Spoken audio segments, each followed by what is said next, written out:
We're going to read chapter 2 today of Pippi Longstocking. If you will recall, we met Pippi in chapter 1.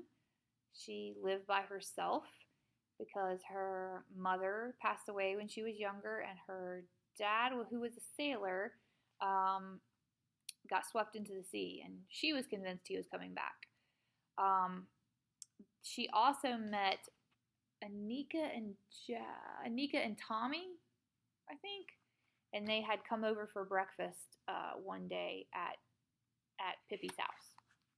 So chapter 2 is called Pippi is a Thing Finder and Gets into a Fight.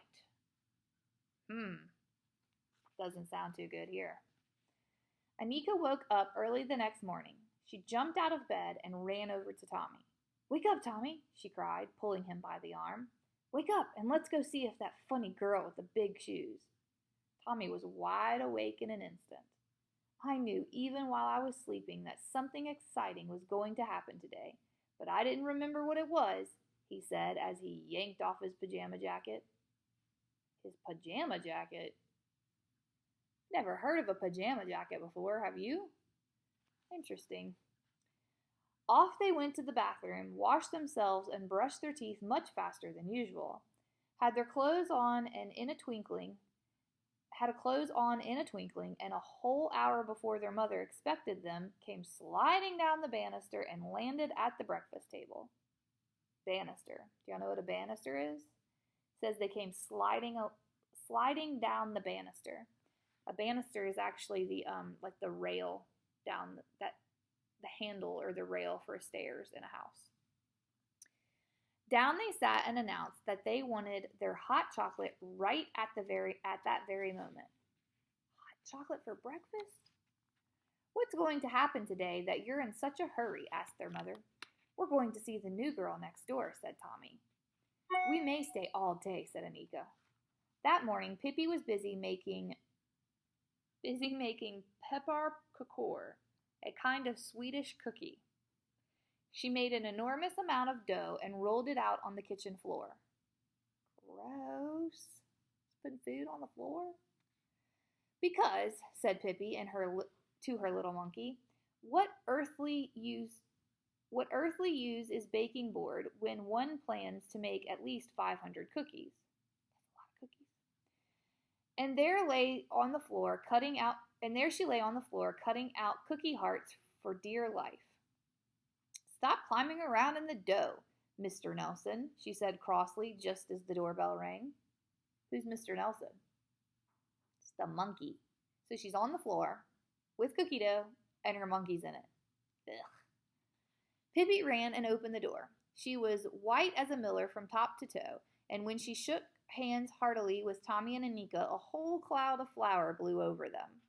"So nice you called," she said, and shook her apron so another cloud of flour.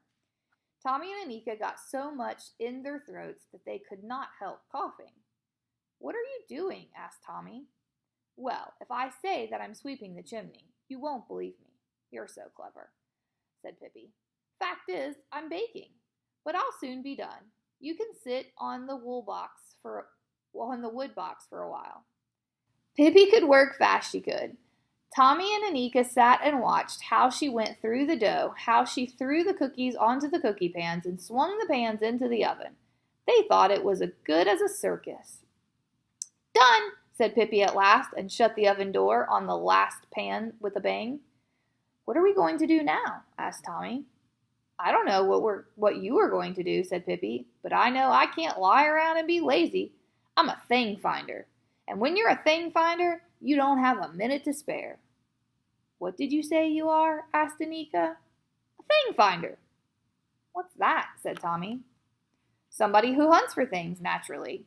"What else could it be?" said Pippi as she swept all the flour left on the floor into a pile. "The whole world is full of things, and somebody has to look for them. And that's just what a thing finder does," she finished. "What kind of things?" asked Anika. "Oh, all kinds of things," said Pippi. "Lumps of gold, ostrich feathers, dead rats, candy, snap crackers, little tiny screws, and things like that." Tommy and Anika thought it sounded as if it would be fun and wanted very much to be thing finders too. Although Tommy did say he hoped he'd find a lump of gold and not a little tiny screw. "We shall see what we shall see," said Pippi. "One always finds something, but we've got to hurry and get going so that other thing finders don't pick up all the lumps of gold around here before we get them." All three thing finders now set out. They decided that it would be best to begin hunting around the house in the neighborhood, because Pippi said that although it could perfectly well happen that one might find a little screw deep in the woods, still the very best things were usually found where people were living. "Though for that matter," she said, "I've seen in the other way around too. I remember once when hunting for things in the jungles of Borneo, right in the heart of the forest where no human being had ever set foot before. What do you suppose I found? Why, a very fine wooden leg. I gave it away later to a one-legged old man, and he said that a wooden leg like that wasn't to be had for a love or of money." Tommy and Anika looked at Pippi to see just how a thing finder acted. Pippi ran from one side of the road to the other, shaded her eyes with her hand, and hunted and hunted. Sometimes she crawled about on her hands and knees, stuck her hands in between the pickets of a fence, and then said in a disappointed tone, "Oh dear, I was sure I saw a lump of gold." "May we really take everything we find?" asked Anika. "Yes, everything that is lying on the ground," said Pippi. Presently they came to an old man lying asleep on a lawn outside his cottage.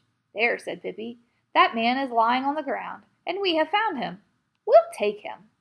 Tommy and Anika were utterly horrified. No, Pippi. We can't take an old gentleman. We couldn't possibly," said Tommy. "Anyway, whatever would we do with him?" "What do we do with him? Oh, there are plenty of things we could do with him.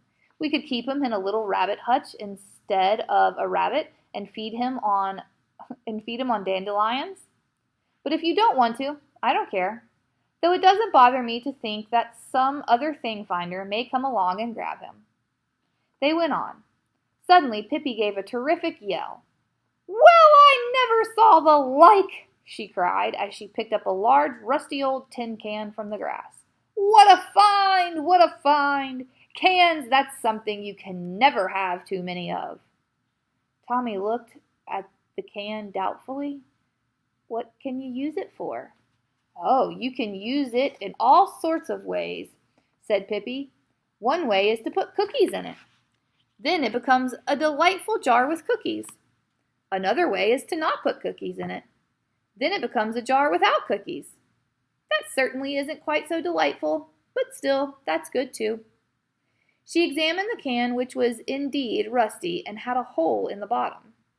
"It looks almost as if this were a jar without cookies," she said thoughtfully, "but you can put it over your head and pretend that it is midnight." And that is just what she did.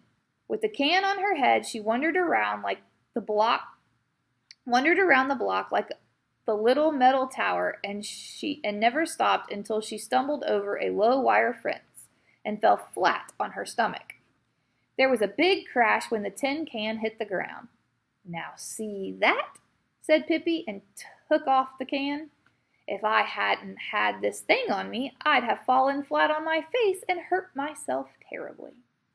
"Yes," said Anika, "but if you hadn't had the can on your head, then you wouldn't have tripped on the wire fence in the first place." Before she had finished speaking, there was another triumphant cry from Pippi, who was holding up an empty spool of thread. "This seems to be my lucky day," she said. "Such a sweet, sweet little spool to blow soap bubbles with, or to hang around my neck for a necklace. I'll go home and make one this very minute." However, just at that moment, the gate of one of the cottages nearby opened, and a boy came rushing out. He looked scared, and that was no wonder, because head over heels after him came 5 other boys. They soon caught him and pushed him against the fence, and all 5 began to punch and hit him. He cried and held up his arms in front of his face to protect himself. "Give it to me! Give it to me!" cried the oldest and strongest of the boys, "so that he'll never dare to show himself on the street again." "Oh," said Anika, "it's Willie. They're hurting. How can they be so mean?" "It's that awful Bennett. He's always in a fight," said Tommy. "And 5 against 1? What cowards!" Pippi went up to the boys and tapped Bennett on the back with her forefinger. "Hello there," she said. "What's the idea? Are you trying to make hash out of the little Willie, with all 5 of you jumping on him at once?" Bennett turned around and saw a little girl he had never seen before, a wild-looking stranger who dared to touch him. For a while he stood and gasped at her in astonishment. Then a broad grin spread over his face. "Boys," he said, "boys, let Willie alone and take a look at this girl. What a babe." He slapped his knees and laughed, and in an instant they had all flocked around Pippi, all except Willie, who wiped away his tears and walked cautiously over to stand beside Tommy. "Have you ever seen hair like hers? Red as fires. And such shoes," Bennett continued. "Can I borrow one? I'd like to go out rowing and I haven't any boat." He took hold of one of Pippi's braids and dropped it instantly and cried, "Ouch! I burned myself." Then all 5 boys joined hands around Pippi, jumping up and down and screaming, "Redhead, redhead." These boys aren't very nice. Have you ever encountered some mean people at school before, or mean people on a team, a sports team perhaps? Maybe you can make a connection to what Pippi's going through. Pippi stood in the middle of the ring and smiled in her friendliest way. Bennett had hoped she would get mad and begin to cry. At least she ought to have looked scared. When nothing happened, he gave her a push. "I don't think you have a very nice way with ladies," said Pippi, and she lifted him in her strong arms, high in the air, and carried him to a birch tree and hung him over a branch. Then she took the next boy and hung him over another branch. The next one she set on the gatepost outside the cottage, and the next she threw right over the fence so that he landed in a flower bed. The last of the fighters she put in a tiny toy cart that stood by the road. Then Pippi, Tommy, Anika, and Willie stood and looked at the boys for a while. The boys were absolutely speechless with fright. And Pippi said, "You are cowards. 5 of you attacking 1 boy? That's cowardly. Then you begin to push a helpless little girl around? Oh, how mean. Come on, we'll go home," she said to Tommy and Anika and to Willie. "If they try to hurt you again, you come and tell me." And to Bennett, who sat up in the tree and didn't dare to stir, she said, "Is there anything else you have to say about my hair or my shoes? If so, you better say it now before I go home." But Bennett had nothing more to say about Pippi's shoes or about her hair either. So Pippi took her can in one hand and her spool in the other and went away, followed by Tommy and Anika. When they were back home in Pippi's garden, Pippi said, "Dear me, how awful. Here I found 2 beautiful things and you didn't get anything. You must hunt a little more. Tommy, why don't you look in that old hollow tree? Old trees are usually about the best places for all the thing finders." Tommy said that he didn't believe he and Anika would ever find anything, but to please Pippi, he put his hand slowly down into the hollow tree trunk. "Goodness!" he cried, utterly amazed, and pulled out his hand. In it he held a little notebook with a leather cover. In a special loop there was a little silver pencil. "Well, that's queer," said Tommy. "Now let's see that," said Pippi. "There's nothing so nice as being a thing finder. It's a wonder there aren't more people that take it up. There'll be tailors and shoemakers and chimney sweeps and such the like, but thing finders? No, indeed. That isn't good enough for them." And then she said to Anika, "Why don't you feel in that old tree stump? One practically always finds things in old tree stumps."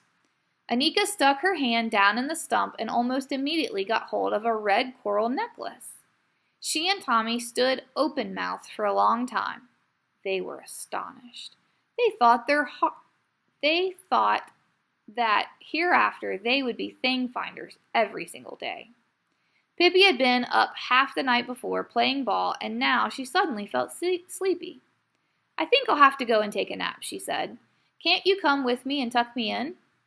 When Pippi was sitting on the edge of the bed taking off her shoes, she looked at them thoughtfully and said, "He was going out rowing," he said, "that old Bennett."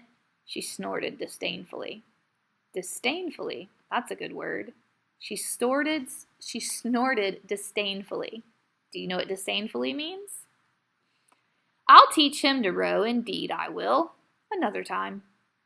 "Say, Pippi," said Tommy respectfully, "why do you wear such big shoes?" "So I can wiggle my toes, of course," she answered. Then she crept into bed. She always slept with her feet on the pillow and her head way down under the quilt. "That's the way they sleep in Guatemala," she announced. "It's the only way to sleep. See, like this. I can wiggle my toes when I am sleeping too." "Can you go to sleep without a lullaby?" she went on. "I always have to sing to myself for a while. Otherwise, I can't sleep a wink." Tommy and Anika heard a humming sound under the quilt. It was Pippi singing herself to sleep.